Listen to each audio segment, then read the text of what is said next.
And I will introduce our moderator today for a while. Meanwhile, the panels will be introduced by our moderator himself.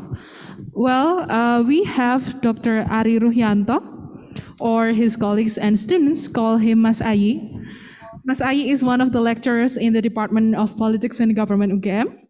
He completed his doctoral degree in Birmingham University, UK, and his research interests and expertise are the study of international politics, peace buildings, and state building, hybrid governance, public policy, and many more. Well, Mas Ayi is the perfect fit to be our moderator today. Before we start, I would like to remind that please kindly use your mask properly for the audience here. And also for the online participants, please kindly mute yourself. And we will have a discussion or Q&A session if you would like to discuss or ask questions. Well, without further ado, let's start our discussion today. Mas Ayi, the floor is yours. Thank you. Thank you very much, Feli, for your generous introduction. I thought we're gonna start with introduction remark from our boss, no?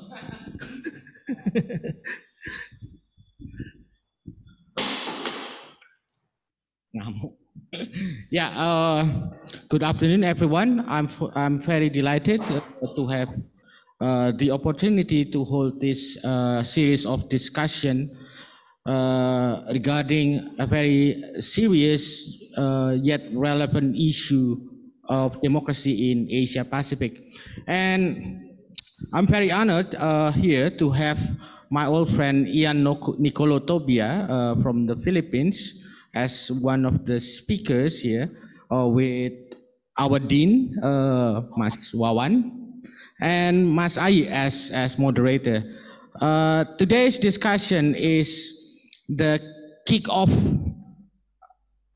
discussion from several series of discussion that we are going to have in the coming weeks, discussing about the future of democracy in Asia Pacific region. As we know that democracy in this region is in various degree in the respective countries are somehow in jeopardy, and I think it is part of our interest to have further discussion and elaboration on this issue, comparing one countries to another and the state of democracy among us. I think that's the opening from me, and without further ado, please, Mas Ayi. Thank you, Joe. Yeah, as Joas has just told us, that this is the first of series of discussions on democracy in Southeast Asia. Particularly we will be looking at 4 countries: Indonesia, Philippines, Myanmar, and Thailand. Am I correct? Yeah, and Sri Lanka, of course. And as a kickoff, today we will be discussing the case of the Philippines and Indonesia. As we all know, last week the Philippines has just conducted the presidential election where Marcos Jr., the son of President Ferdinand Marcos, the former Philippines president, has claimed to win the presidential elections last week, just last week, yeah. And we all know that Ferdinand Marcos was part of a long history of Philippine authoritarian government, yeah. So many has concern, yeah, that the victory of Marcos Jr. will bring back, the era of Marcos in the Philippines, and making democracy in the Philippines even worse than just today. Yeah, we know that during the period of Duterte, also Philippines is under, democracy in Philippines is under quite stress. Yeah, quite civil liberty severely suppressed during this regime, and also. And yeah, some say that some has concerned that the rise of Marcos family will make democracy in Philippines even declining. And of course, we will have to discuss this further. And already joined with us, Nick or Ian Nicolo Tobia. He is an MNE expert for the EU Governance in Justice program in the Philippines. He also a PhD candidate at the National Center for Peace and Conflict Studies at the University of Otago. And he was, I think, one of the alumni of this program. Am I right, Nick? Yeah. Thank you for joining with this forum. Yeah, and also already joined with us our Dean, Mas Wawan Dr. Wawan Mas Udi. Yeah, she will start the discussions on Indonesian politics. I think Indonesian democracy is quite similar with the Philippines. If we remember, during the last two election, yeah, former President Suharto's family also, yeah, the former Suharto's son-in-law, yeah, ran for the presidency as well, for the two times, and got quite a big support from the voters, yeah, more than 45%, I think, in the 2014, and almost 45% during the 2019 elections. And yeah, and recent report indicates democracy in Indonesia has also shrinking, yeah, as the pressure on civil liberties increasing. And the illusions of the past glory, especially during the Suharto era, yeah, is also being campaigned in various ways. If we remember in many ways, yeah, the slogan "My era is better," or in Indonesia we say lebih bagus zaman saya with Suharto's picture on next to the statement. So, or penak zamanku in Japanese expression. So it is very interesting to discuss further how do these authoritarian leaders utilize the democracy mechanism and values to consolidate and expand their power. And in terms of hijacking the democracy, how does these authoritarian leaders could win the election? Yeah, we can discuss further with Nick about this in the case of Philippines, and what are the strategies in winning people's sympathy. Yeah, and yeah, to discuss this topic, we have already two distinguished speakers join with us. Nick from Manila, are you Nick, or from which city? Yes, from Manila. I'm from From Manila. Manila, yeah. Ian Nicolo Tobia, or yeah, Nick. Usually, your short name is Nick. So without further ado, I think we please welcome Nick for the first session. Okay, Nick, the screen is yours. Thank you very much, Mas. First of all, thank you to Joash Tapiheru, Dr. Tapiheru, a very dear and old friend from our days over in Sydney, in our joint program with the University of Sydney, Gadjah Mada University, and other universities in the region. I also want to say thank you to the organizers. Hello. I'd also like to say thank you to everyone from Gadjah Mada University behind today's program. Thank you for the invitation. A special thank you to Dr. Dodi Wibowo and Rafif Imawan, also from Gadjah Mada University, for being part of my journey as a researcher and academic on democracy and human rights studies in the region. Just a short note about Gadjah Mada and my relationship with your university. I've had a long journey traveling through different countries, being a researcher, working also in the field of human rights. And it seems at every place that I've gone to, I had met someone from Jogjakarta. And it always almost turns out that the people I meet from Jogja are from Gadjah Mada, and the people I meet from Gadjah Mada always end up being some of my dearest friends. So just a personal connection to your university. Everywhere I go, I find somehow researchers from your programs, very excellent and very scholarly people. And I'm happy to be involved again with Gadjah Mada on another event. No? So thank you, Josh, for the invitation also.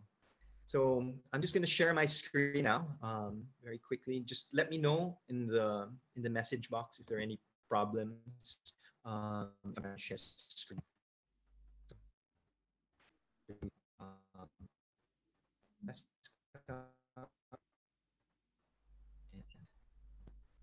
okay. So I hope you're able to see my still see my face and my Prezi presentation now.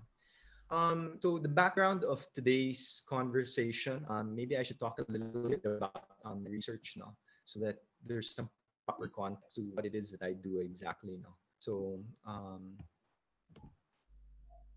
like Joash, who has deep experience in research in human rights and democracy. I come from the same field, and one of the things that I think I lifted from Gadjah Mada University, and your scholarship there is agonistic political theory, and I got that directly from Joash, and it ended up being sort of a lifelong interest in agonistic studies now. And it's followed me over the years in many universities. Agonistic theory is something that's guided a lot of what I do. The gist of it really is maybe agonism can be explained as an alternative way of looking at democracy, meaning instead of the old hegemony of thinking, which is probably political liberalism as the main underpinnings of democracy, agonistic theory, especially the strand that is promoted by Chantal Mouffe, sort of privileges the idea that democracy is premised on genuine politics, and that is the kind of politics that is really competitive, that that allows for more participation in democratic space. The other area of research that had sprung from my engagement in human rights and democracy has been in peace studies. And mainly this is from my background in the National Human Rights Commission here in the Philippines. At the time that I was in the Human Rights Commission, one of the major issues during the Arroyo government, those of you who still remember Gloria Arroyo, is counterinsurgency and human rights abuses in those kinds of operations. And that led to deep interest and eventually further studies in peace research. And it's in that field where I began to become more interested in peace accords, conventional peace processes, and the negotiation of peace accords. One of the case studies, of course, that has drawn so much interest from me and the universities that I had been affiliated with, of course, is the Aceh peace process in Indonesia, and its links also many intersections with the Bangsamoro peace process in the southern Philippines. And finally, one other area where I'd say I probably have a lot of deep research is in what we call democratic political endorsements. And this is something that we talk about in peace processes. We approve peace accords using democratic procedures. So perhaps using the Aceh case, we speak a lot about, or in my research, I see a lot about how we approved Helsinki Accords, or the Memorandum of Understanding, using a legislative procedure which produced the LOGA. And it's procedures like that, whether it's referendums, legislative processes, or a combination of these and other institutions or democratic institutions. These are the processes that I research very deeply. You might also wonder how any of this is related to our conversation today about democracy at stake in the cases of the Philippines and Indonesia. And one of the things that I can say with some confidence and certainty is that in peace building, there's certainly a kind of democracy that we promote, and that's the one that's underpinned political liberalism. And in many elections, you'll see a competition between perhaps advocates of more political liberalism as opposed to a subordinated discourse or a counter discourse of other forms of democracy. Certainly, Rodrigo Duterte needs no introduction to our audience today, for most of you at least, who he's a he's never promoted a very clear theoretical underpinning to his style of governance or his approach to democracy. But very clearly, it's something that's opposed to the way that a conventional liberal understanding of democracy is based on. And it's the same premise that we assume in the incoming government. We assume that there might be some deviations from political liberalism that we expect in the Marx government. And these issues of hegemonic ideas of democracy um, is found in peace studies, mainly because one of the major questions that we ask in peace processes and peace implementation is whether or not we should install template forms of liberal democracies in conflict affected countries. And if we don't install liberal democracies, what alternative forms of democracy are we looking at? And I think the question of alternative democracy is something that is very relevant to our examination of the Philippine case. What exactly are we confronted with? What had we been exposed to in the last 6 years under the Duterte government? And what are the intersections with other countries in Southeast Asia, including Indonesia? So I guess the next part would be the meat of things. I don't want to put details on the slide, no, but I think the main thing really to look at when we ask what's at stake. Maybe I'll go back to the title slide, no, democracy at stake, the case of the Philippines. We should ask ourselves first, what exactly of democracy is at stake? And I think before we become hyperbolic or we exaggerate the phrasing of the question or the ramifications of the question, we should start off with an example like Duterte.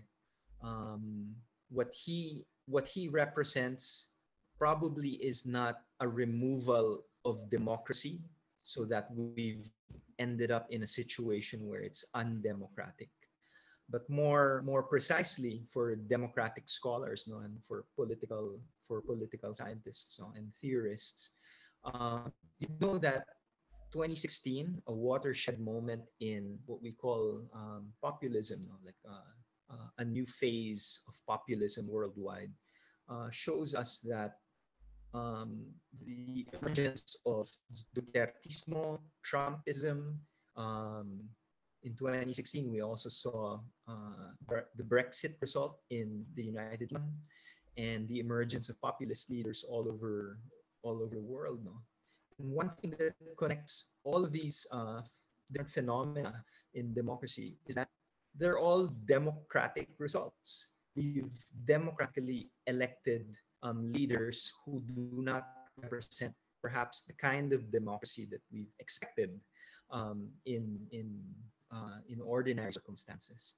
So when we ask ourselves which democracy is at stake exactly, I just want to put it in perhaps a very succinct way.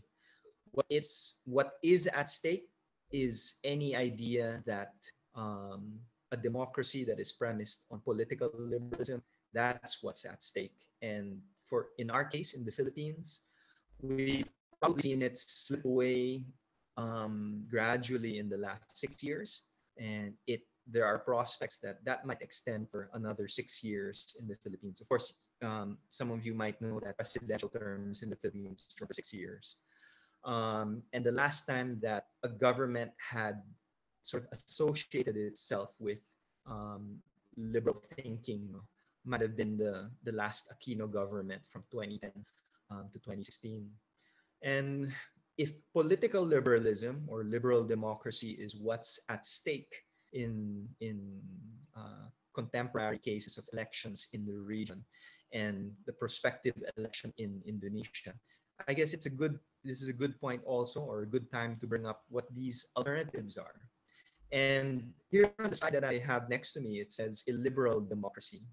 And this is a term that I, I use very carefully because there's some implication when we refer to illiberal democracy as if um, it's anchored on an a priori idea, which is liberal democracy. And it suggests that maybe liberal democracy is some sort of standard and illiberal democracy is a deviation from the standard. And it's at this point where we have to acknowledge, of course, that when we speak of the kinds of democracies that are at stake and our preference for liberal democracy, at least in mainly in academic discourse, no, mainstream academic discourse, we have to remember that these are normative claims, meaning there's a norm, meaning to say there is a norm that premises our preference for the kind of democracy that we envision for ourselves.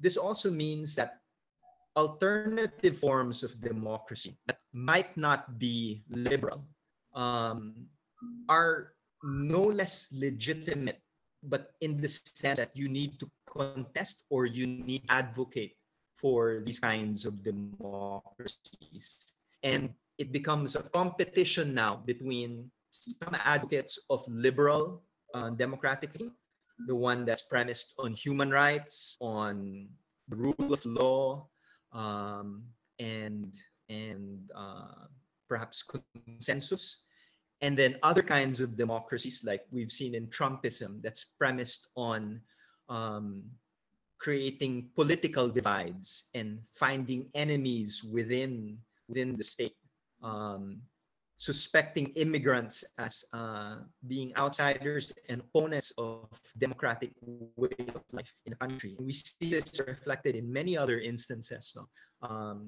Outside of the US and outside of the Philippines. No? What are these alternative forms of democracy that we're confronted with? And the specter of a continuing illiberal form of democracy over the Philippines is something that we need to discuss at some length today when we talk about the election of Marcos Jr. So that we go now to the 2022 elections of the Philippines, no? And I think it's at this point where maybe it's important to go back to maybe some fundamentals of agonistic political theory. So again, the gist of it is that agonism, at least the agonism that Chantal Mouffe promotes, is that in democracy, she theorizes that there's a defect in consensual ways of thinking, like coalition formed governments, and it's better, or it's a more robust kind of democracy to have competitive politics where there's a true exchange and competition of ideas.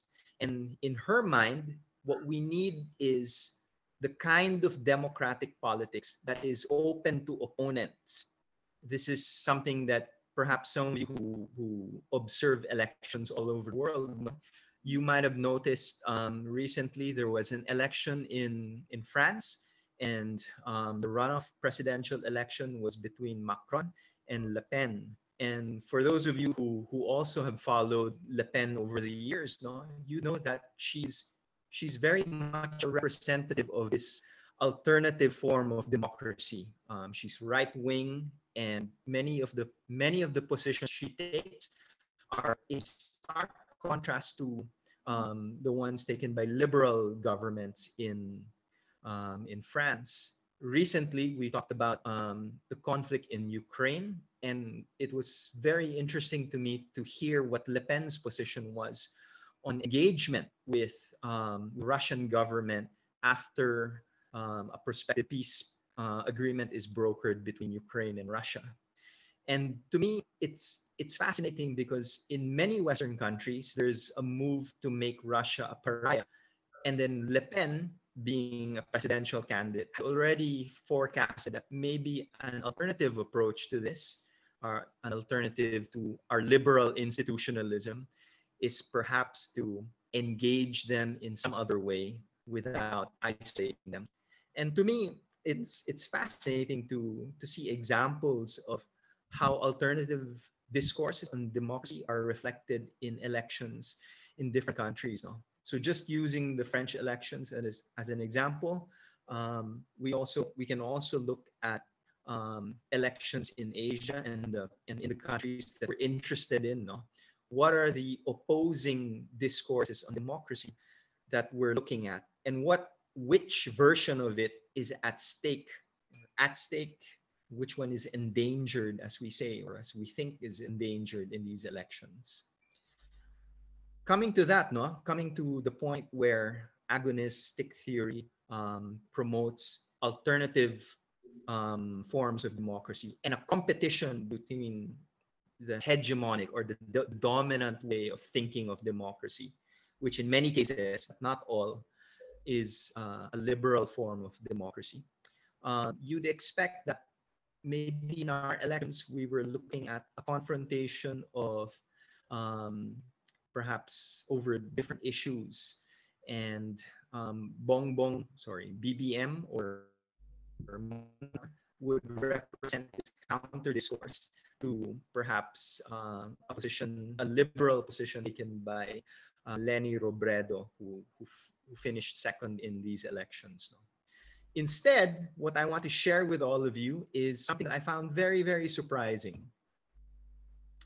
Perhaps some of you had joined me and Joash in a previous conversation, maybe 2 weeks ago, no, where we talked about some of the interesting features that we found in this election. And what I see in my assessment really of Marcos' campaign in this election is something that's very much contrary to the agonistic kind of politics that Chantal Mouffe would have promoted. And that is Bongbong Marcos represented a new non-confrontational kind of politics. And let me elaborate this point a little bit, no? And I'd love to hear your thoughts and field your questions later on after we hear the other speakers, no? The main things that we've observed from Marcos' campaign is that it was a clear policy that they would not engage in any presidential debates. So perhaps in Indonesia, certainly you know that in the US and in the Philippines, we conduct regular and cyclical presidential election debates between candidates. And for the Marcos camp, it was very clear from the get-go that they were not interested in joining any of these debates. In fact, the last time that Ferdinand Marcos Jr. had joined the debate was in the vice presidential elections in 2016. And in those debates back in 2016, his main adversary was also Leni Robredo.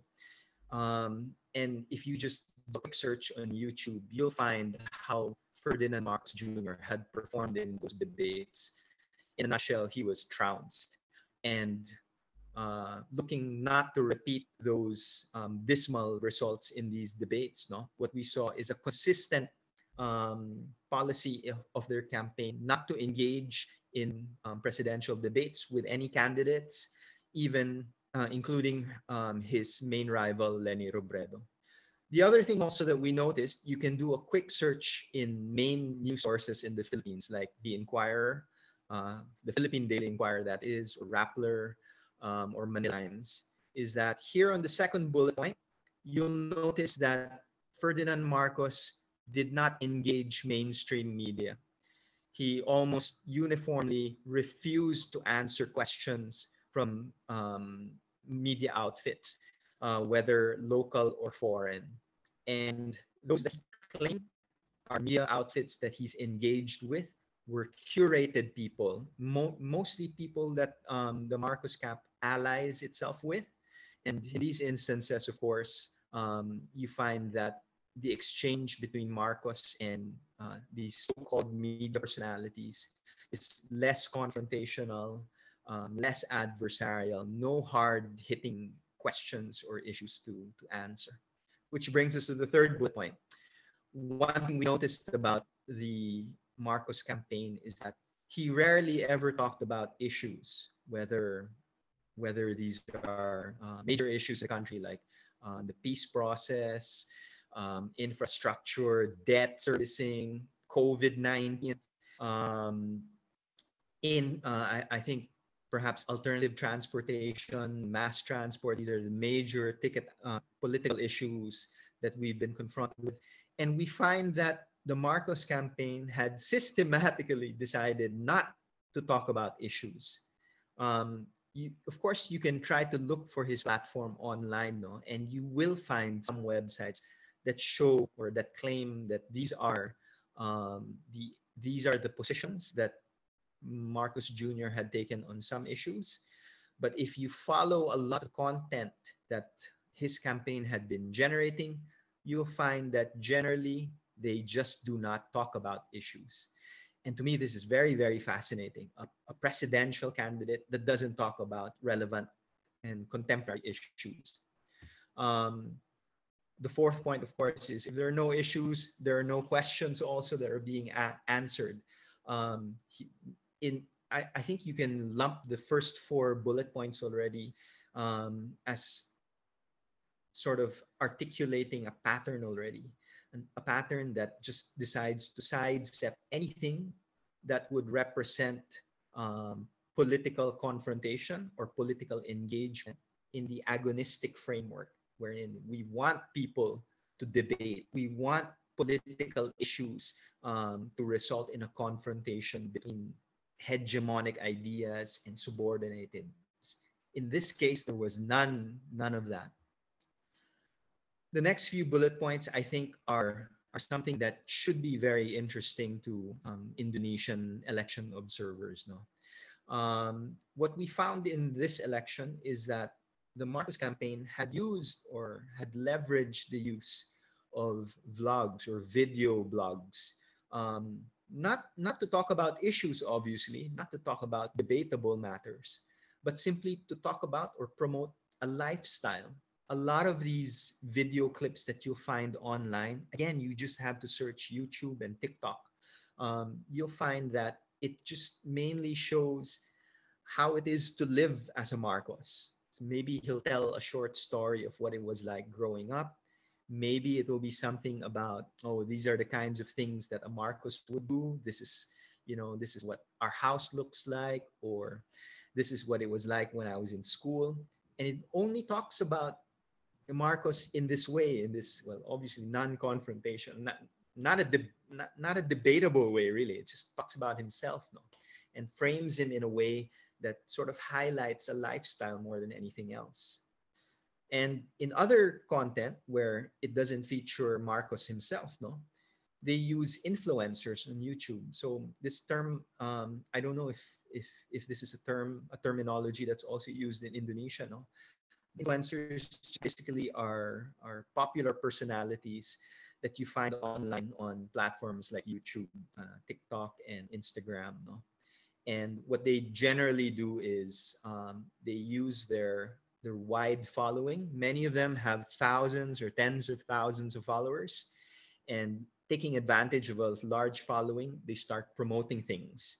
In this case, the Marcos campaign had used influencers to promote all things about Marcos, no, and putting it online for consumption. And then the last point that I want to bring up here, no, is that one thing that we noticed also about the content of the Marcos campaign, which was bereft of, answers to issues, answers to current events, current pressing matters to the country. Instead of that, you find a lot of stories especially stories about his late father, Ferdinand Marcos Sr. Many of you know that Ferdinand Marcos Sr. was a dictator for 20 years, or widely held to be a dictator in the Philippines for 20 years. But then I think the approach that we've taken, or they had taken, is to change the narrative about what it was actually like in the 20 years that we were under a Marcos presidency. And it comes in really insidious forms, no? First, it starts off with things like, actually there were no human rights abuses. There were dissidents, and they were disciplined by the police. No one was tortured. No one was killed. Not more than any other government, that is. Um, and then gradually the myth expands to things like, not just a denial of things, no, like denying human rights violations. They started denying um, widespread corruption and denying the theft of the national treasury. And then beyond these denials, they start building new stories. One of my favorite stories that some of you might have seen on John Oliver's late night show, no, is there was this one peculiar story where Ferdinand Marcos had allegedly gone to South Carolina on his wedding anniversary with Imelda, and he saw this young African American kid in a park who looked hungry, and then he gave him a piece of bread called Nutri-Bun, which was somehow very famous back in the Marcos years. It's a piece of bread that's said to be very nutritious. He gave this bread to the young African American child, and the child was happy, and he went back to playing basketball in the park. And the conclusion, well, the end of that story is that it turned out many, many years later that that African American child that Marcos had allegedly given a piece of bread to in South Carolina turned out to be Michael Jordan, who won 6 NBA championships and is regarded as probably the greatest basketball player in history. And to me, it's ridiculous that we find stories like this, except that for some reason, these stories are lapped up by consumers of all this online content. We create more fantastic, even ridiculous stories online. We find a lot more of it. And it's part of a strategy, apparently, of just changing the way that we think of the Marcos, whether it's Ferdinand Sr., whether it's Imelda, his wife, or it's Bongbong Marcos or Ferdinand Marcos Jr. And when you build new narratives, you build myths about yesteryear, somehow there's an appeal that the voters had liked very much about this, and it translated to an electoral victory, or a landslide electoral victory, as we've seen so far in the results of this election. So to take it all back, no, what kind of democracy is at stake? In the case of the Philippines, well, firstly, we know that we've already been on a 6-year track where perhaps the expected, or the preferred version of democracy had been sliding backwards to something illiberal. Now we talk about alternative forms of democracy. We know that it's still democratic. We still know that we elect people, but then we're now alerted to different forms of democracy that are emerging in this populist phenomenon around the world. No? We also know that we expect in an agonistic framework that maybe these alternative forms will compete with the dominant norms of democracy. Instead, what we find is a very interesting strategy from the Marcos campaign, wherein they decided not to be confrontational, to present a message of unity, and simply to talk about myths, narratives, and lifestyles. And for some reason, that's translated to a landslide electoral victory for them. So with that, I'll end my presentation. I hope that we can come back to some of the points we've raised today and see some really interesting sections with with the case of Indonesia. So thank you, everyone. Thank you very much, Nick, for your very interesting presentation.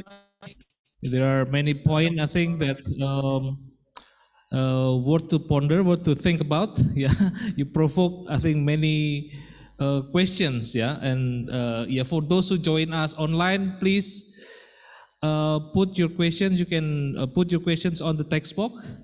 Yeah, and at the end, although at the end of this session, we're gonna have Q&A sessions, yeah, after Wawan's presentations.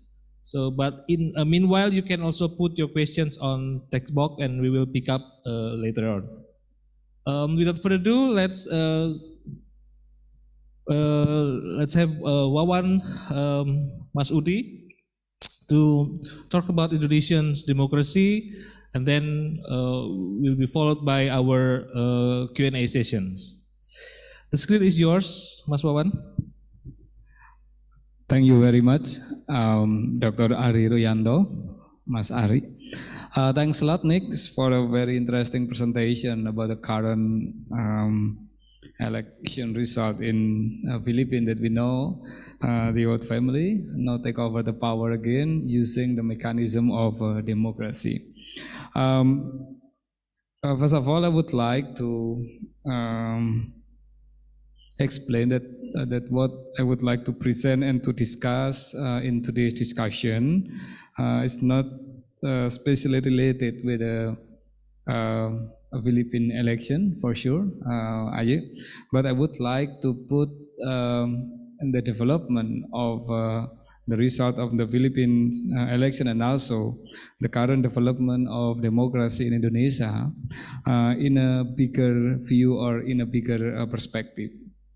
As we all know that according to the Freedom House indexing or Freedom House scorings, since 2006, actually the state of democracy in almost all over the world are at the state of declining.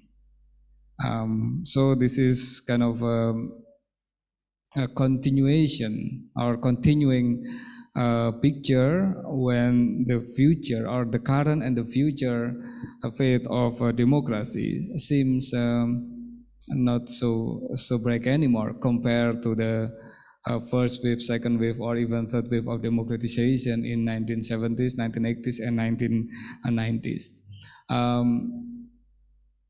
Understanding or in order to understand this a decline tendency of democracy, one of the most important or one of the most prominent journal, international journal on democracy, the Journal of Democracy, in 2015, they published a very interesting books, what they call as, or they give the title of the book, Democracy in Decline, with a very big question mark.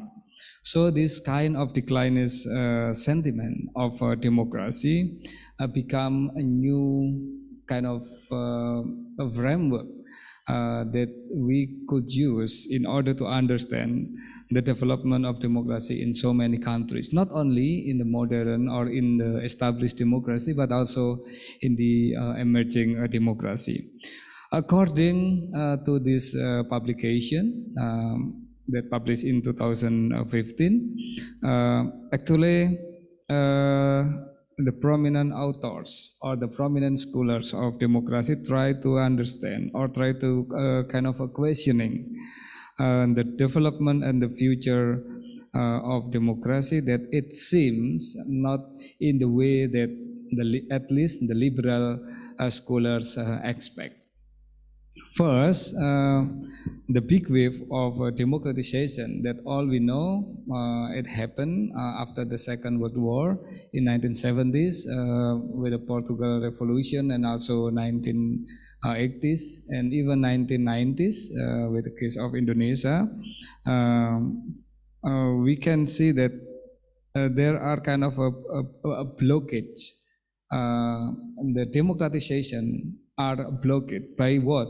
By the revitalization or the revivalism of the authoritarian kind of a power, and also the stagnation of democratic development itself. So all the successful stories of democratization that happened in 1970s, 1980s, 1990s, it seemed that entering the millennium, entering the years of 2000s, it seemed that there is so many kind of a negative development of democracy itself. There is some reason of the growing kind of tendency or kind of a adopt of democratization. The first, it seemed that in many advanced democracies, including in the US and also democracy in Europe, including in Australia, for the southern hemisphere, democracy seem in trouble due to the declining performance of economic and political. We all know that, for example, in Europe, due to the economic crisis, the cutting of welfare system is quite huge over there. In almost all European countries, except probably Nordic countries, we all know that due to the influx of refugees, especially from Mid East and also from Northern Africa, there is a tendency of ethno-nationalism revitalization.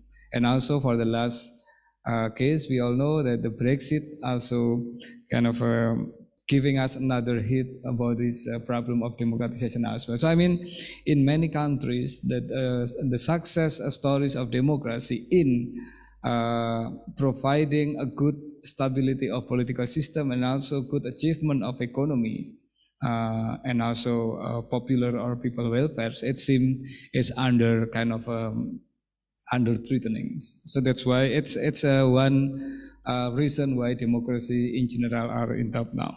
The second one is there is kind of a new self-confidence and new vitality of some authoritarian countries.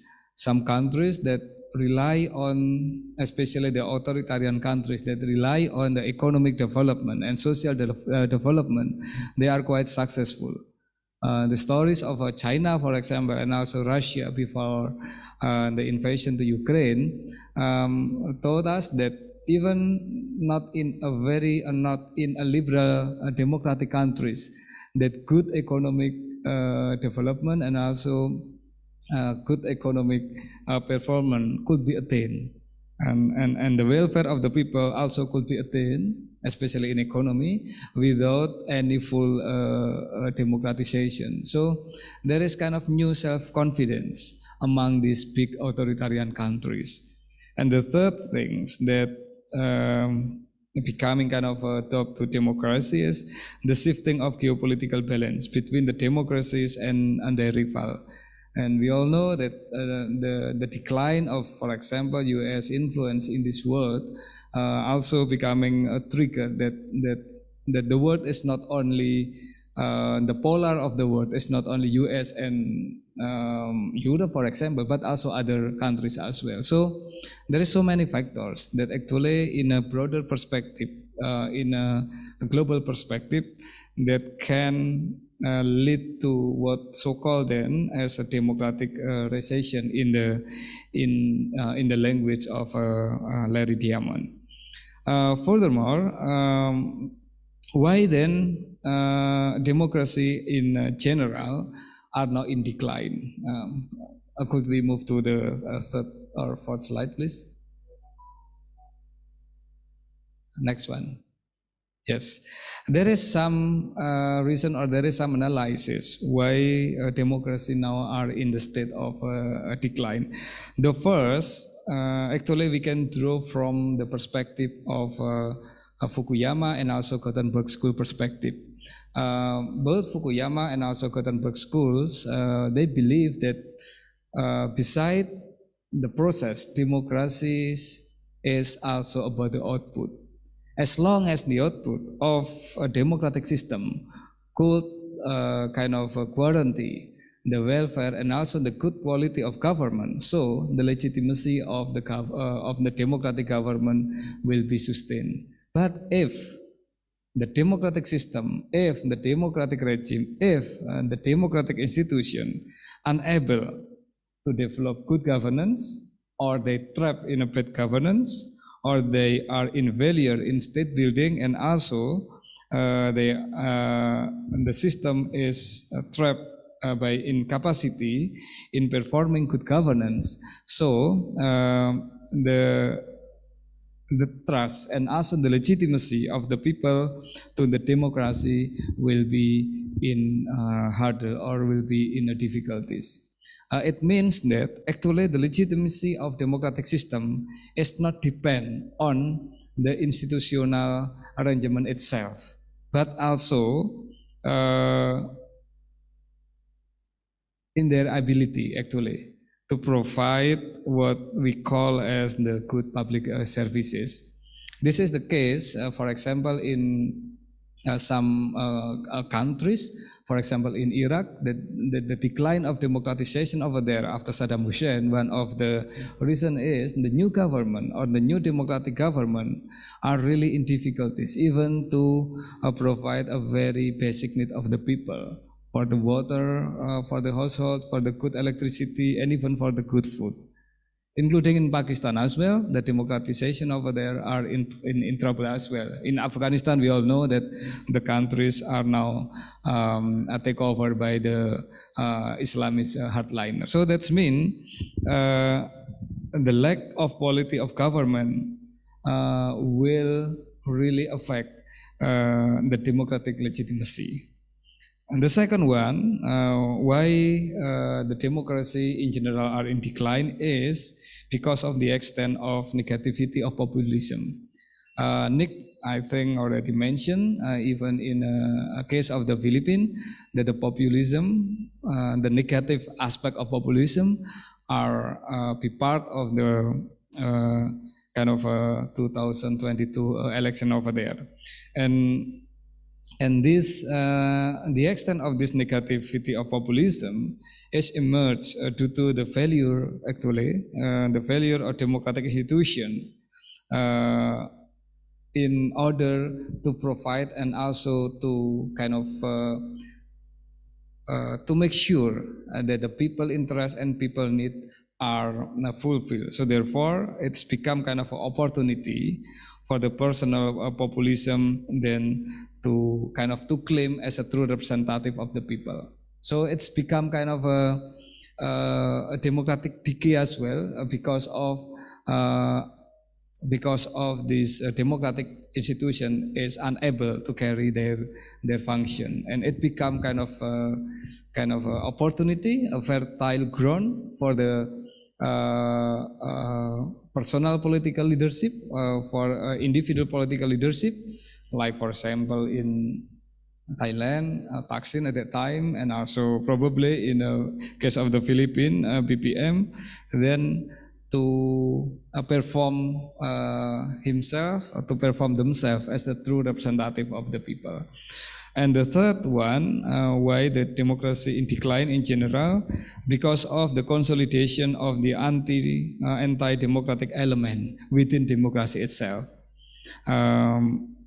The first for sure, especially in the new democracies, the clientelistic and also patronage pattern or patronage structure of the politics are never vanished from the political structure, and in some cases they re-emerge. They try to reconsolidate their power, and then try to find a new way to grab and to take over the power, unluckily or unfortunately using a democratic kind of a mechanism.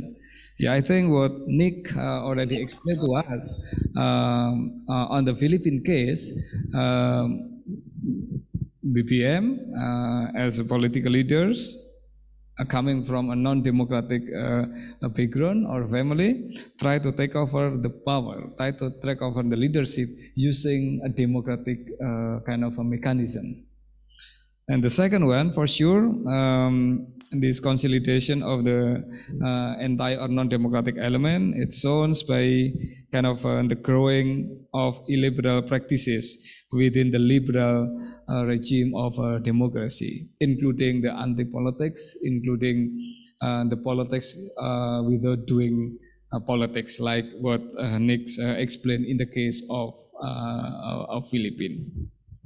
So this kind of situation, including a lesson learned from the Philippines, could be kind of a threat as well for the Indonesia, especially in 2024 election. As we all know that democracy in Indonesia itself already kind of questioned by so many scholars.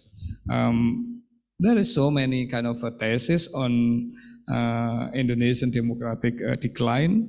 For example, Douglas Weber in 2006 writing a very good kind of analysis on the progressing of patrimonial democracy. We all know that the democratization in this country, in Indonesia, started in 1998, 1999, and the first kind of form of democratization actually is on a constitutional reform that giving kind of foundation for the new practices of kind of proceduralism of a democracy in this country, including kind of a fair and also routine election from 1999 until 2019. But we all know as well that within this kind of a democratic procedural election, there is a lot of kind of a defect of a democracy. Patrimonialism is there. The study held by Mada Sukmajati and also Ed Aspinall showing the extent of patrimonialism and also kind of the robust practices of money politics. And many studies show that actually the democratization in this country not in a healthy situation. Other thing that we are not really sure or if our democracy are in a good quality is kind of proposed by, for example, Thomas Power and also Marcus Michener. Tom Power say that our democracy or Indonesian democracy actually kind of at the moment giving a fertile ground for the mainstreaming of what we call as the conservative and anti-pluralistic practices of power.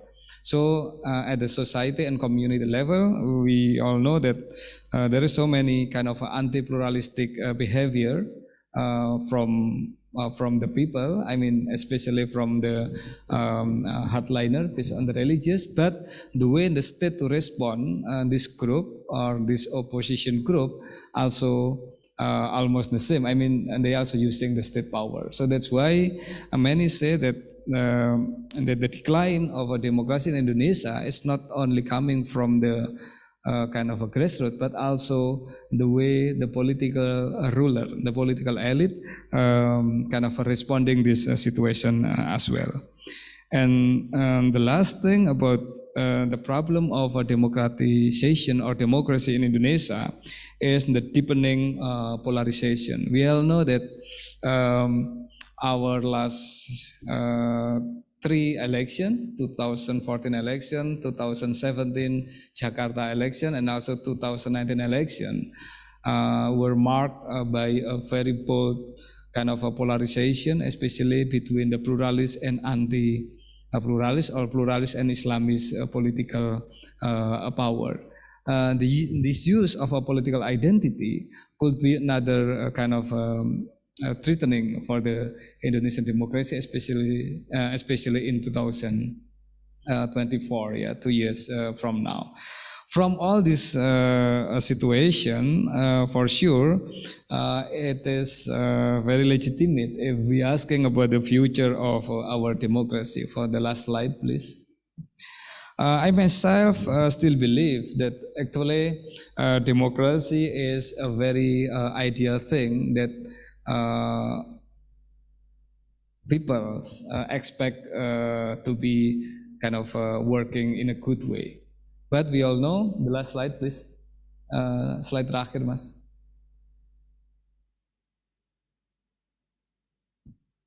No, lanjutnya. Yes, yeah, itu. Thanks. But we all know that actually democracy is something beautiful. It's like beautiful flower, but the democracy itself is a very fragile. So it's kind of a fragile, a beautiful flower that need protection. That people need to have kind of a commitment to protect and also to keep this democracy alive. Without kind of this kind of joint work among the stakeholder or the people or the kind of agencies who believe to democracy, actually the future of democracy will be in danger. There is no such a given thing that democracy already in a good state of development, and without doing nothing, this development will be in this place. We have to learn from the case of USA, for example, and other mature democracy that can kind of threatened by all the behavior, all the narrative, and also all the non-democratic practices. The second one, in many cases, I do still believe that even though in a very kind of difficulties to attain something that related with the substantive democracy, in many places democracy has been survived as well, at least as a procedural. So that's why even though in many countries, in many places, democracy is not as ideal as we expect, they still can survive. And the third thing that I do still believe about the future of our democracy, especially in Indonesia, is the robustness, the robustness of the civil society as the main defenders of the civil society. And we all know that even though the political elite are in kind of coalition to defect democracy, at least people on the ground, civil society, the actor of democracy still believe that this is the good system that we need to defend. And for sure, from the democracy itself, actually the system have the capacity to do what we call as a self-correction and also democratic regeneration. What we need for the country like Indonesia and probably Philippines as well, how then to develop this new democratic generation in order not only to save democracy but also to develop a democracy in general. And lastly, I think that we can propose, even though we believe that democracy is something that people expect, it seems that we need a new kind of a global and cross-border alliance in order to advocate the democracy and fostering the quality and the process of a democracy and also output democracy. We have to believe that as a procedure, democracy is very important, but we have also to understand that without a good output and good process of managing this public need, democracy itself will be at stake. Democracy itself will be kind of under the danger of the legitimacy. So that's all from me, Dr. Raye. Thank you very much, and we can continue with some discussion. Thanks a lot. Yeah. Yeah, you can give a round of applause for Mas Wawan. And also Nick. Yeah. So Mas Wawan has just explained to us how democracy is under challenges. Yeah, the challenge of democracy, which I think it seems democracy in terms of liberal democracy, yeah, that has been under challenge for several decades. Yeah, Wawan highlights some factors that challenge the democracy. such as the decline of economic, the failure of government institutions, the inability of government in providing, in delivering their functions, yeah, that in somehow, undermining state legitimacy, yeah, in the eyes of the people, and that's affect the democracy, the strength of democracy. And also, Wawan also underlined the increase of political identity in the case of Indonesia. In several elections, including in local election in Jakarta, we have seen how identity become things that of subject matters that very much involved in the decisions of the elections, yeah, and also I think we can feel the effect of this kind of political identity up to now, I think, and yeah, I think in the coming election, it's most likely the political identity still play around, yeah, the issues, and yeah, I think these two positions, Mas Wawan positions and Nick positions, has provoke many questions, yeah, within the audience. Yeah, I guess Nick start from questioning which democracy is at stakes. Yeah, more, I think, more ontological kind of questions, and it's bring to the alternative, yeah, finding alternative of democracy, which also very interesting topic to explore. I guess we would like to take some questions from the audience. Any questions from the offline audience, maybe?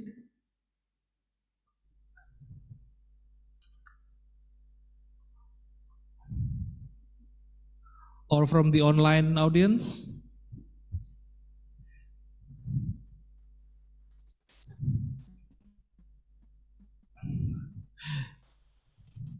While waiting, I would like to ask Nick. Nick, I was wondering. I was very interesting on your presentation, on your.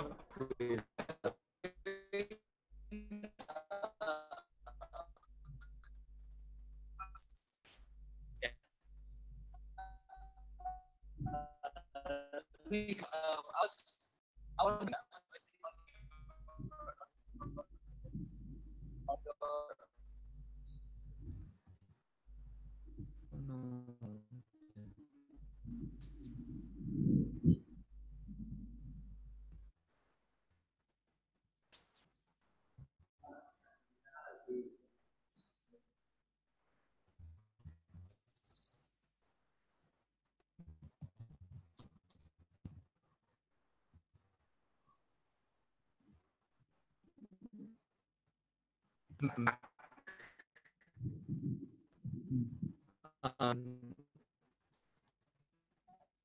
sorry, you said you're very interested in a presentation.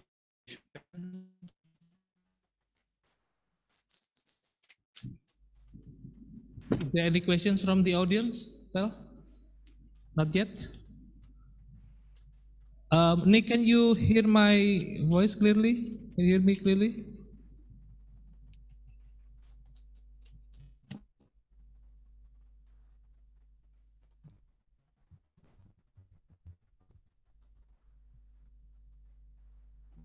Bacakan aja pertanyaan. No, I can, yeah. Bisa dengar? Yeah. Yeah, Nick, if you can hear me, I would like to ask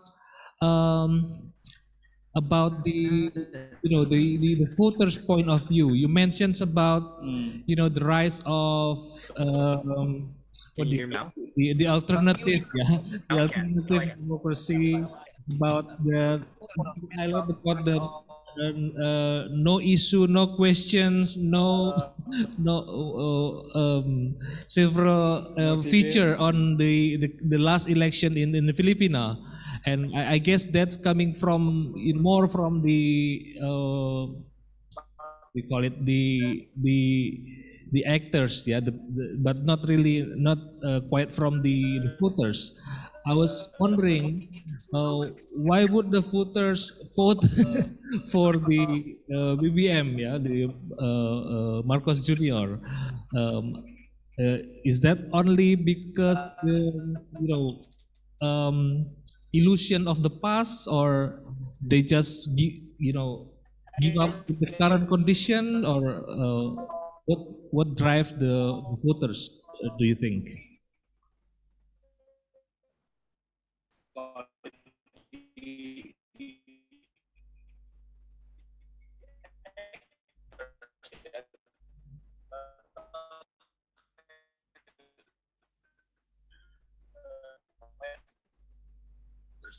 I was wondering, why would Balik. vote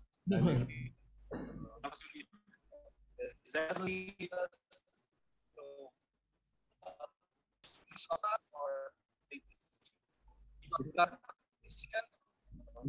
what drives the. Okay, can you hear me? Can everyone hear me? Okay, Yeah, yeah, can everyone hear me? yeah. Go on. Feli, perhaps you can message me. You can message me. Can you hear me? Yeah, yeah. Go on. Okay, so I'll try to answer now, and just tell me if you can hear me, okay? I think one of the most important features about this is that voters are not voting in the conventional way that we. Yeah. So, so this means that what our expectation is that voters will vote based on who makes the strongest argument. And what we like about, let's say, populist uprisings is that it shows an alternative argument, and we want to see which argument is the best one. I find very, very fascinating that in this election, it had nothing to do with arguments anymore. And for that reason, I think Indonesians should be very, very wary about the things that you can do with the internet, social media, YouTube, and TikTok. And the alternative strategy that we've seen with Marcos Jr., how you can influence voters without necessarily promoting a specific response to any issues. I don't know why.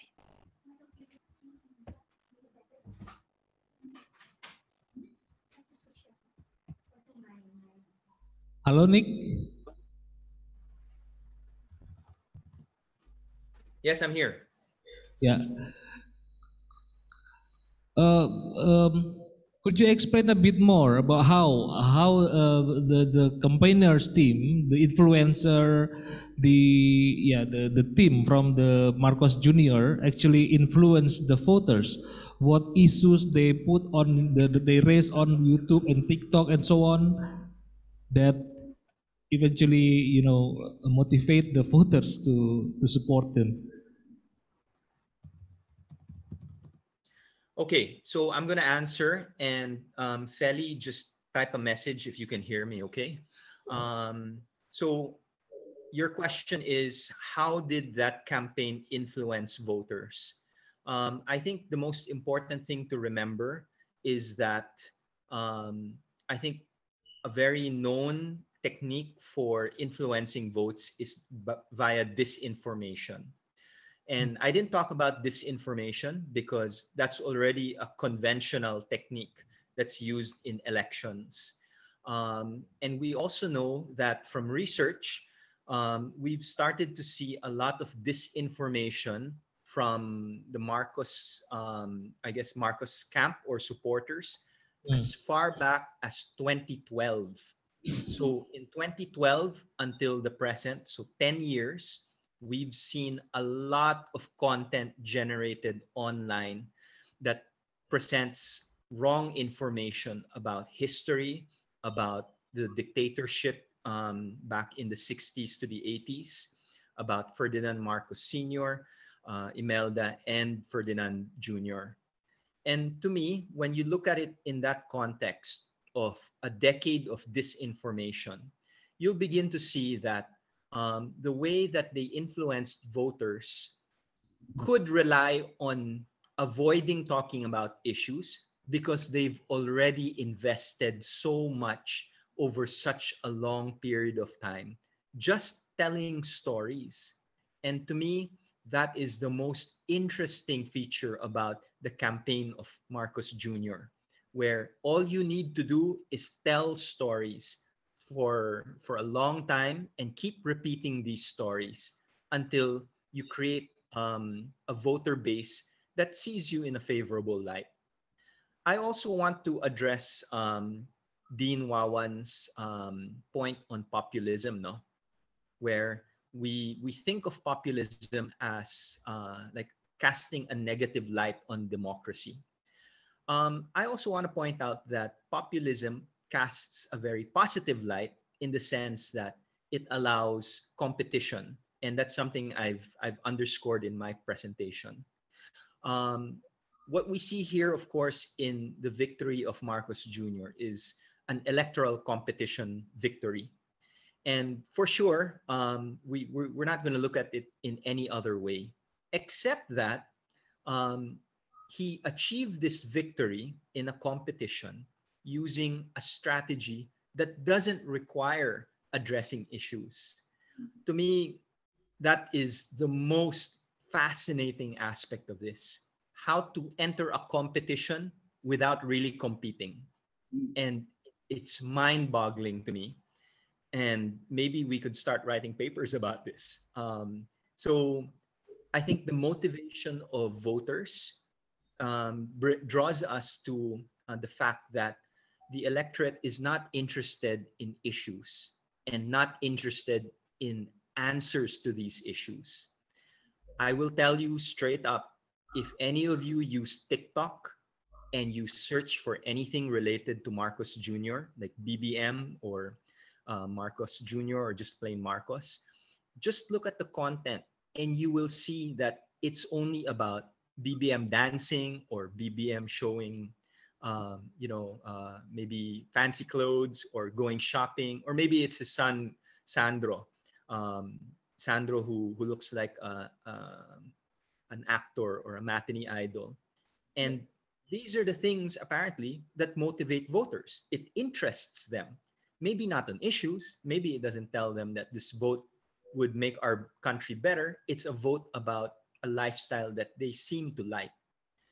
The second point I want to make about populism is that populism is normally defined as a way of making the population relate more to a candidate.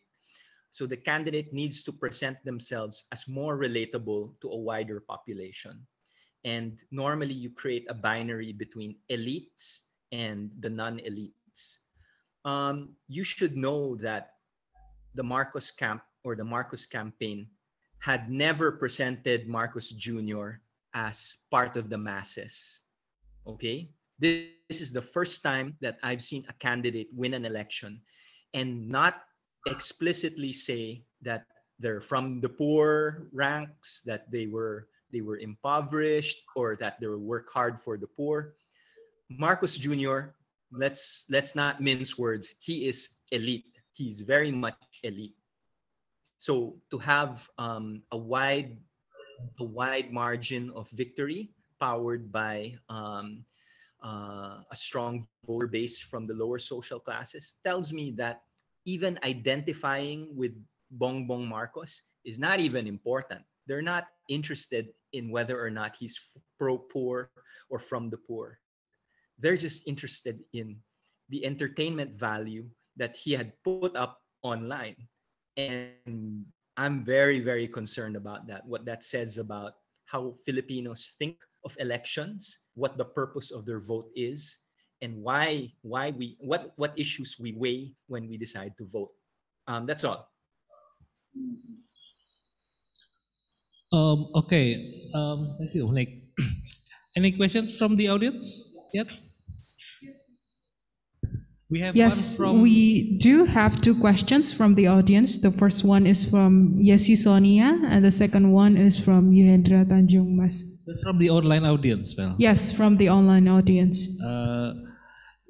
Let's give an opportunity first from our offline audience, then we go to the online audience.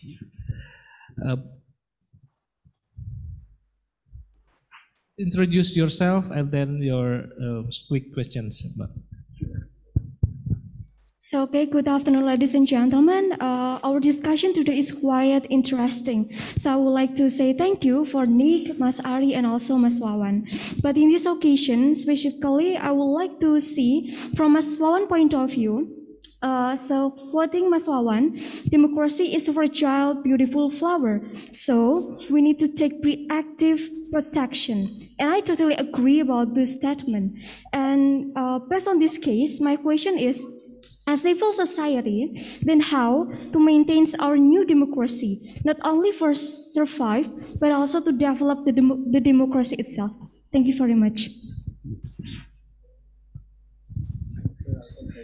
Yeah, Mas Wawan, maybe you can answer. Thank you very much from Mbak siapa tadi? Mbak Anggi ya. Thank you very much Anggi for a very kind of a triggering question actually, the role of the civil society in a democracy. One of the important perspective in a democratic theory is the Tocquevillian perspective. It's the perspective developed by Alexis de Tocqueville in order to understanding why the democracy in America, in USA, survive and seems to have a very strong base. And one of the answer why democracy are so strong in that country is because of the associationalism, the strength of the association. The strength of the association reflect a robust and also the strong civil society. In that sense, I do believe, Anggi and also all audience, that a good democracy or a healthy democracy will be impossible without an active role and also active kind of a voices of the society. Another perspective that maybe we can take kind of inspiration from it is the active citizenships kind of perspective in order to understand democracy. In many countries, rather than to develop or rather than to develop only the aspect of the institution, they try to engage and try to develop new mechanism of public engagement other than election. So I mean, the election for sure, and the general election, people giving their votes or giving their ballots during election is important, but that's only one step of democratization or democracy's procedure. Other procedure that they develop is try to kind of maintain a continuous engagement of the people in the policy processes. Yeah. So developing what it is not only about the participatory democracy or the thing like that, but more kind of a mechanism to make sure that the citizens are actively involved in all process of politics. So politics is not only 5 years or 4 years a process, it is a daily process of politics. And the civil society can, or the civil society, I think, they can also actively developing this new mechanism as well. And now, as we are kind of having a very lucrative situation due to the social media and also the digital kind of instrument to express our voices, the civil society can use this platform as well in order to not only to maintain, but in order to kind of to increase the quality of democracy itself. So to a keyword that I think we can take inspiration from Mbak Anggi, first is on the importance of associationalism, and the second one is the importance of active citizenships in order um, to maintain and also to increase the quality of democracy. Thank you. Yeah. Hopefully, it could answer your question. Yeah. Nick, can you hear me? Yes, yes, I can hear you. Can you hear me? Would you pick up these questions as well in the context of Philippines? The question is how was the role of civil society, yeah, in the last election process. Right, right. Okay. I want to share with you a little bit of my work, no? One of the interventions that we designed a few years before the election was exactly about social media and developing discourse that's favorable to human rights. Um, what we learned from this experience, no, is that well, we'll start with the premise. The premise is that social media can be used for evil things, for bad things. Disinformation is probably just one of many. And then so we know that there are troll armies, or like purposeful operations to what do you call this, overrun social media with like negative comments or hostile comments against political opponents, against human rights, and in favor of, let's say, the Duterte government. So the experiment was if we could promote civil society to start engaging online and developing content for to counter this negative discourse. And you know what we found? Basically, it is so difficult to to make an organic, widespread widespread response to troll farms or to disinformation campaigns.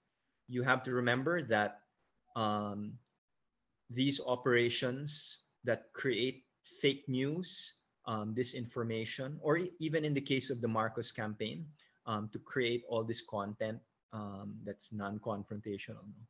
These are highly organized and well-funded operations.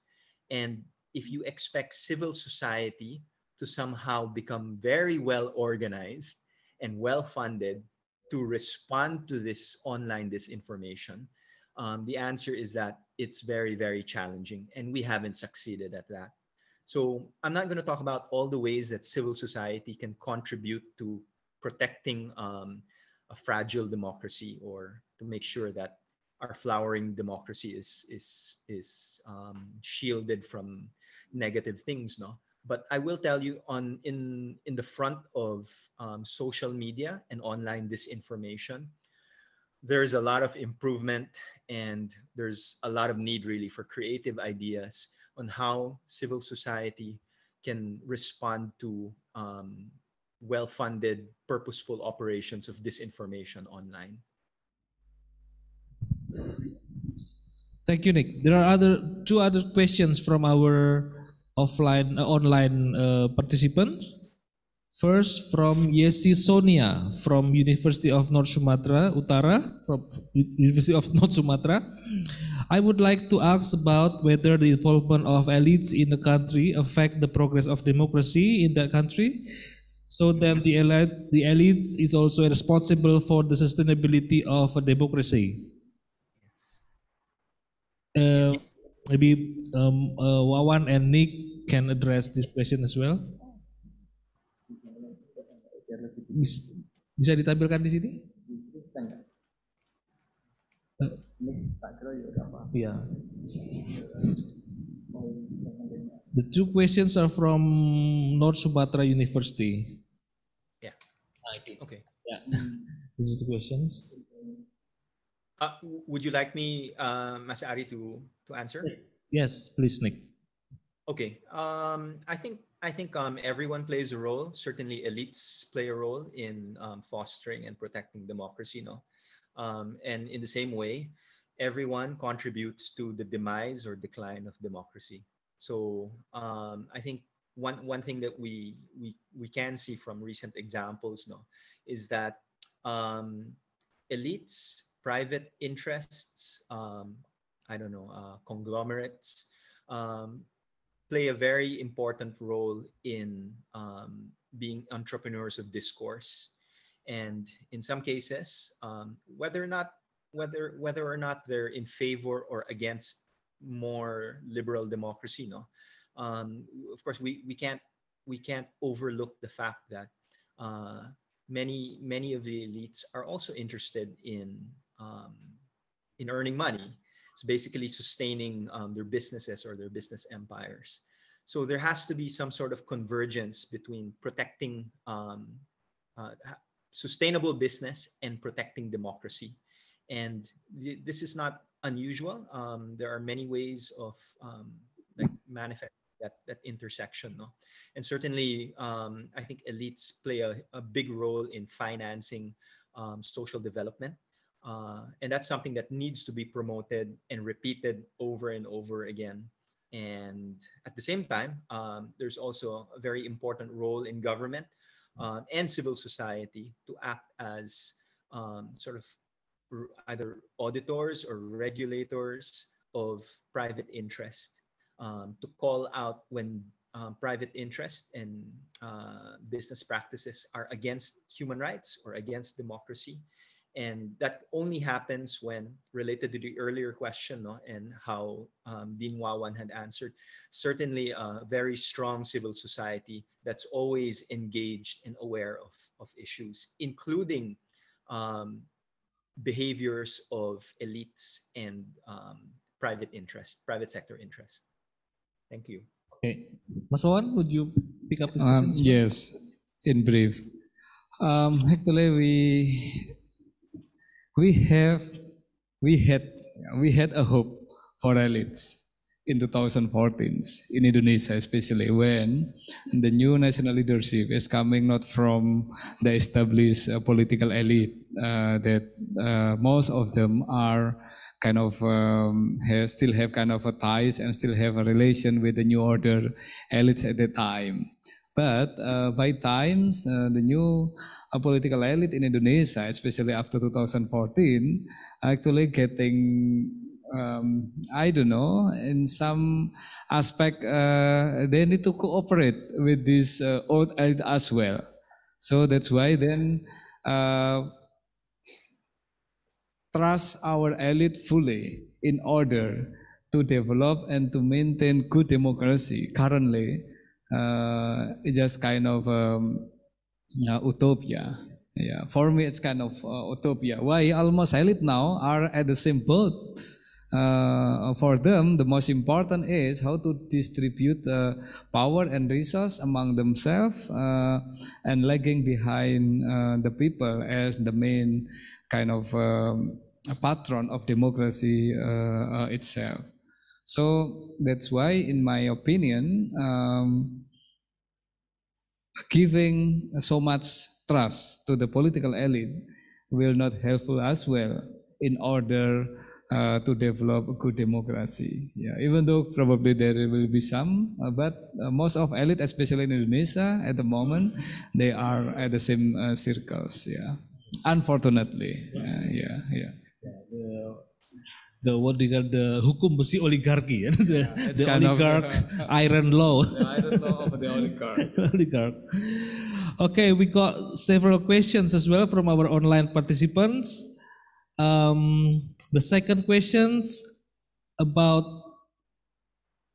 could you put the questions on the screen, guys? Yeah, from Yuhendra, student of electoral management at the University of North Sumatra. This question is addressed to for Nick. Are there any regulation governing campaigning in the Philippines election that regulates the use of social media and prohibits disinformation before the election campaign? Yes, great question, no? Because there are rules about campaigning, basic things, no? You think of it in an analog way, no? Like when do you have election posters? When can you have rallies? And when can you have TV commercials? And like with many things in the internet, no, regulators are only chasing technological developments. So the use of the internet as a tool for electoral politics is certainly a new domain where regulation has not caught up. So the answer straight up, Yuhendra, is nope. There are no rules about how to regulate online campaigning, and disinformation is something amazingly, no. The full breadth of it cannot be regulated. I think the strongest standards we have would be on cyber libel. So cyber libel, of course, is a very tricky body of law, no, where we're very suspicious that cyber libel couldn't be used to suppress free speech, which is probably the hallmark of the internet, no. But then at the same time, cyber libel cannot regulate all forms of speech, especially creative ways of electoral campaigns. No? So how do you regulate something like Ferdinand Jr. just showing what his lifestyle is? Is that illegal? Is that libelous? Is that disinformation? And to me, I think at least under our current framework of rules, no, that's certainly not illegal. But the question is that helpful for democracy? I think it's a moral, right now it's a moral question. The way that we use TikTok right now in order to facilitate or advance electoral interests, no, is a really difficult question that we need to confront in the next few years. No? Can I just share very quickly to you, Hendra, and to everyone? No? Before the elections, I had a meeting with the head of public affairs with TikTok Philippines. And I asked exactly the question, because TikTok's very new, no, or fairly new here in the Philippines. I said, is TikTok different from Facebook? Will it be a place for disinformation also? And the answer I got was that no, TikTok is fun. It will not be venomous like the way Facebook is or Twitter. It will be completely different. And if you look at the content right now, everyone's just having fun making dance videos. So they assured me that no, TikTok is not going to be used for nefarious purposes. And fast forward to the 2022 elections, we watched how the explosion of content on all the traditional online platforms, including TikTok now, a new platform, has led to this election result. Long story short, I have a conversation coming up with the same person, the head of governance, public affairs with TikTok coming up soon. And we're going to look back to our conversation from a year ago and ask, basically what happened? How did TikTok become a platform for electoral campaigning? Okay. We have one participant raising hand. Yeah. Asa from the Philippines, would you like to deliver your question directly? Yes, thank you, Ajahn. I'm RC Asa. I'm studying MA Human Rights and Democratization at Mahidol University. That's why, and also at UGM. I'm a Filipino too. Thank you, Mr. Tobia, for that presentation. It sharpens our understanding of what happened in the Philippines. There are many analyses that are coming up right now, and everybody has a theory, a view of what happened. But I think I agree that it was celebrity culture, good vibe messaging that really won the day for Marcoses. And I think your use of agonistic democracy is a very good standard by which we can measure what's happening in the Philippines. And in your recent comments, you were moving into the information ecosystem or the context, of how this kind of messaging won. The good vibe celebrity culture messaging won, not because people were not contending with it. One of the aspect of it was how toxic social media became during the elections. While they were doing the positive campaigning, Marcos Duterte were doing the positive campaigning, the trolls were poisoning discourse. The trolls were spreading hate in social media. That's the other side to it. And also before the elections, we have to talk about the way Duterte really repressed, the opposition, repressed civil society. So when elections came, this is the classic phenomenon described by Larry Diamond, competitive authoritarianism. They have paved the way for their victory in these elections. Yeah. And I think one important aspect that came to the fore during the campaign was how a new generation of Filipinos became committed to democracy. If you will see the opposition campaign rallies, they're unmatched historically in the Philippines. Tens of thousands of people would go into these campaign rallies, and now after that, they're going to the communities, going to the urban poor communities, to the farmers, to spread the message. So I agree fully with Ajahn Wawan saying, we should not trust the elites. It's the people who must fight back for the democracy. They should oppose all forms of repression of independent and critical voices, like what the concept of agonistic democracy pointed out by Mr. Tobia alludes to. So yeah, so that's, I think, my addition. I don't know, would you agree, Mr. Tobia? Sorry, RC, no? Can everyone hear me? Yeah. Okay. So RC, very quickly, no. Yeah, thanks for the comments, no. I think RC brings up a really, really great point when he mentions two levels of campaigning. So we know about the more traditional or the more known technique of disinformation and troll farms. So certainly there was a lot of politics involved, or the mobilization of politics as a counter discourse.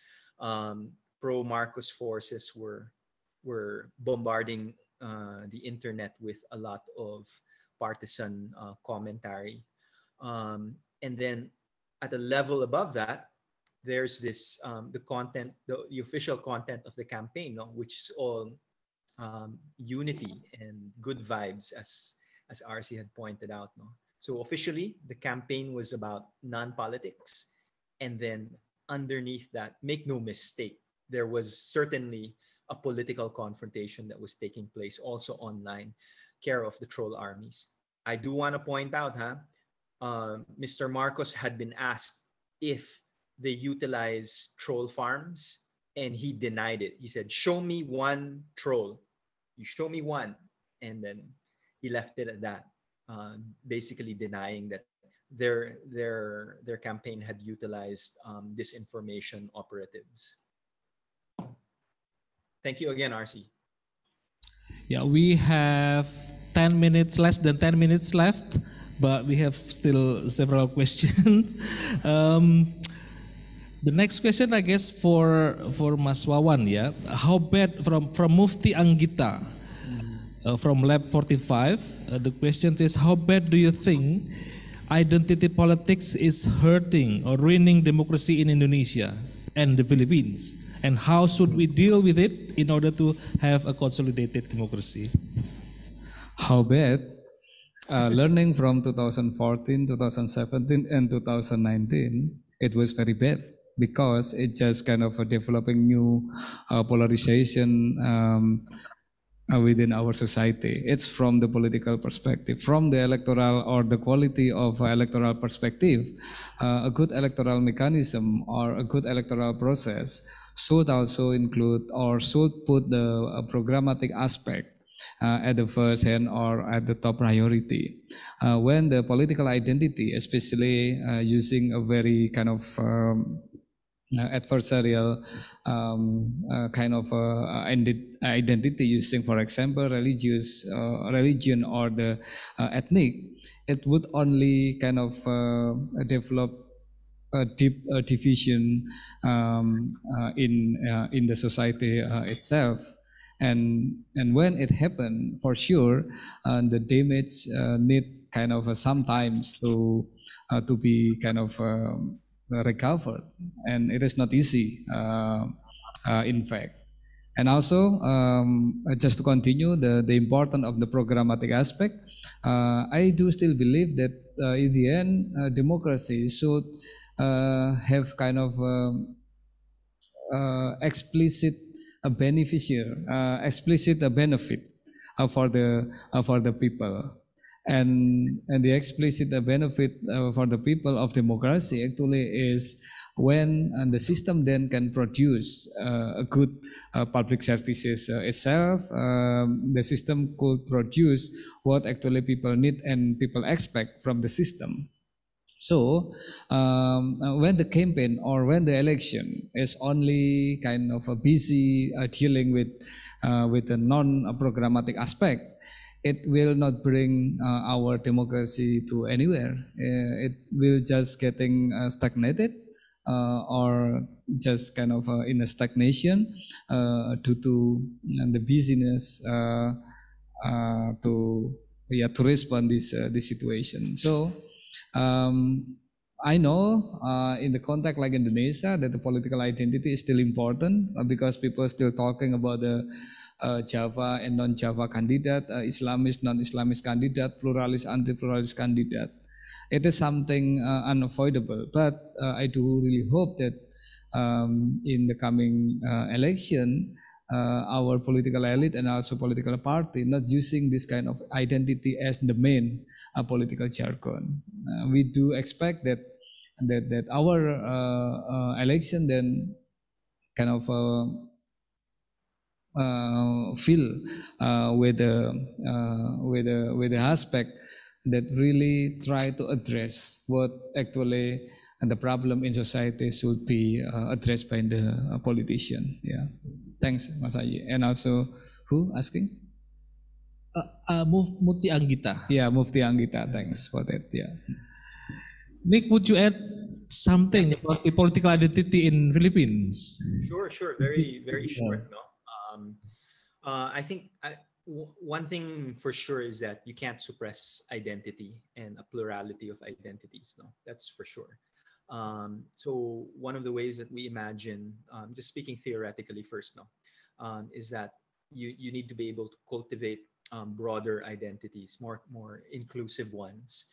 Nationalism projects are always involved in that. No, that's particularly problematic in countries with like deep divides in social classes, and I want to point out that.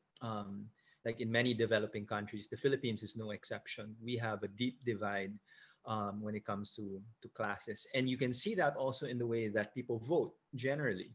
And I think this election also shows very clearly, I think more than any other election, that voting patterns seem to follow also the way that classes are divided.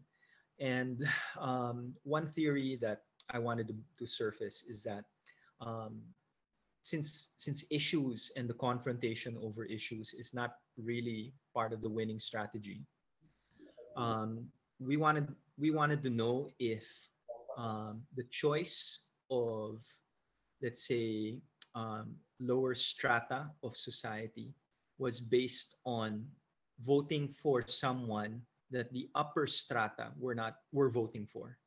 So if the rich, for example, were voting for this candidate, do impoverished people vote for another candidate?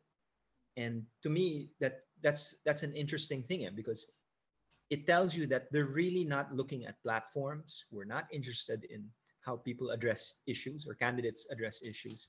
It's really about identifying as, you're rich, that's your candidate, so we will vote for someone else because we're not rich.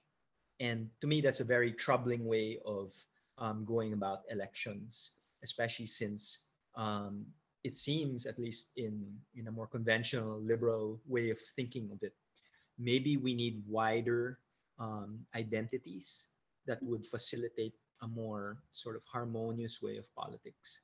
I'll tell you straight up, of course, that that's very unlikely, especially in the current direction of democratic discourse now, where differences of identity is exactly what characterizes the kinds of democracies that we have. Thank you. Thank you, Mas Ari.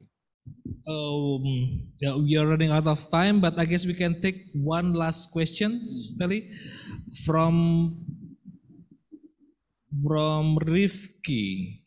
Yeah, from Rifki. The question says, how does the Philippines election affect Indonesia's democracy? Mas Wawan. A very interesting question. Indonesian politicians in general are a very quick learner. So our political elite and our politicians are very quick learner, and also the political consultants in Indonesia are also a very quick political learner. It is something that I really worry about based on what Nick already discussed with us about the politics of anti-politics, yeah, and the politics without debate, the politics without issue, the politics without blah blah blah, and the politics by kind of fostering or using the image or something like that. And it seems as a political strategy, some of Indonesian politicians probably they will use this kind of strategy as well, because people don't like conflict. So that's why doing kind of a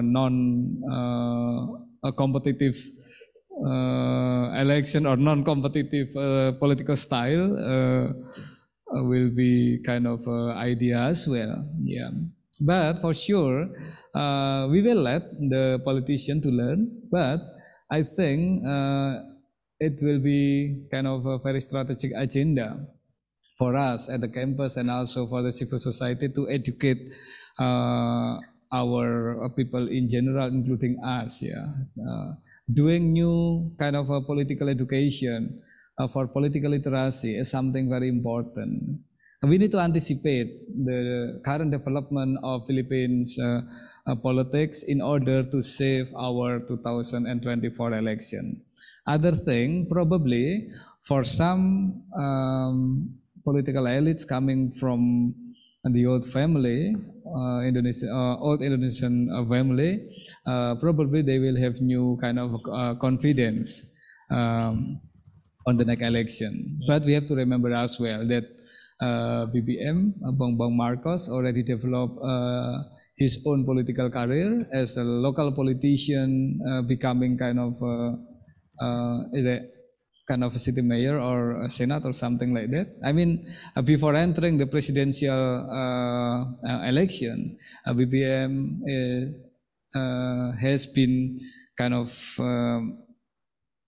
having kind of a public office as well, holding public office. Not in the case of the member of old political family in Indonesia. So I mean, somehow it could develop new confidence, but I do not believe that they can do it. Yeah. What I worry about is the style of doing politics practiced by the BBM. Yeah. This is the thing that we really need to anticipate. Thank you, Mas Aye, and all audience. Yeah. Okay. I guess that's the end of our sessions. But before we close the discussions, I would like to not to conclude. It's very difficult to conclude, but maybe to highlight some points here from both our special speakers today. First, I think we need to redefine democracy, as Nick suggests in his first discussion. Which democracy is at stake? We need to redefine democracy. I think it's important to for the research, and also the role of media. The role of media is very important in this age of election. Yeah, I think whether the media is being used for disinformation or for political marketing. I think the point is the role of media is extremely important in this era. And then the importance also of collaborations among civil society to sustain democracy. Yeah, I guess that's the point that I can highlight from our discussion today. And thank you very much, Nick from Manila, Mas Wawan, and also our participant, our brilliant participant who are attending online and offline. Thank you very much for your participation and engagement. And let's join me to give a round of applause for our participants and speakers. We'll see you in next discussions. Yeah. Okay. Yeah. Yeah, thank you very much, Nick. Thank you very much. Thank you very much, Mas Wawan. everyone. Yeah. Thank you, everyone.